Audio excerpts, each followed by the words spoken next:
Hi all, welcome to football arena. Neymar ജൂനിയറെ എപ്പോഴും support ചെയ്തുകൊണ്ട് സംസാരിക്കുന്ന വ്യക്തിയാണ് ബ്രസീലിയൻ ഇതിഹാസമായ റോബർട്ടോ കാർലോസ്.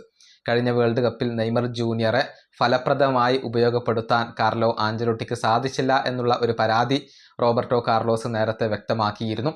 മാത്രമല്ല, ഒരിക്കൽ കൂടി നെയ്മറെക്കുറിച്ച് അദ്ദേഹം സംസാരിച്ചിട്ടുണ്ട്. നെയ്മറുമായി ബന്ധപ്പെട്ടവരോട് താൻ സംസാരിച്ചിരുന്നു, ചില കാര്യങ്ങൾ അവരോട് ആവശ്യപ്പെട്ടു എന്നാണ് കാർലോസ് ഇപ്പോൾ പറഞ്ഞിട്ടുള്ളത്. അതായത് നെയ്മറെ ഈ ഒരു അവസരത്തിൽ സഹായിക്കാനാണ് നെയ്മറുമായി ബന്ധപ്പെട്ടവരോട് താൻ ആവശ്യപ്പെട്ടിട്ടുള്ളത്.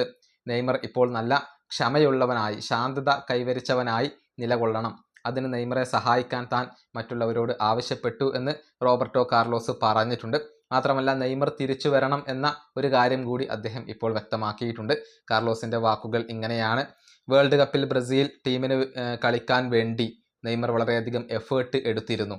നെയ്മർ ബ്രസീലിയൻ ദേശീയ ടീമിൽ തുടരുമോ എന്നുള്ള കാര്യം എനിക്കറിയില്ല, പക്ഷേ അവൻ തുടരണം എന്നാണ് എൻ്റെ അഭിപ്രായം.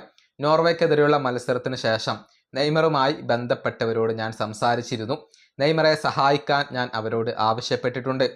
നെയ്മർ ക്ഷമ കാണിക്കുകയും ശാന്തത കൈവരിക്കുകയും വേണം. അതിന് നെയ്മറെ സഹായിക്കാൻ ഞാൻ അവനുമായി ബന്ധപ്പെട്ടവരോട് പറഞ്ഞിട്ടുണ്ട്. കാരണം നെയ്മർ ഈസി സ്റ്റേജിലൂടെയല്ല ഇപ്പോൾ കടന്നുപോയിക്കൊണ്ടിരിക്കുന്നത്. നെയ്മർ നമ്മുടെ എല്ലാവരുടെയും റോൾ മോഡലാണ്. പക്ഷേ ബ്രസീലിൽ അദ്ദേഹത്തിന് വേണ്ടത്ര ബഹുമാനം ലഭിച്ചിട്ടില്ല. അതിനേക്കാൾ ഒരു ബഹുമാനം അദ്ദേഹത്തിന് ബ്രസീലിന് പുറത്ത് ലഭിച്ചിട്ടുണ്ട്. ഇതാണ് റോബർട്ടോ കാർലോസ് പറഞ്ഞിട്ടുള്ളത്.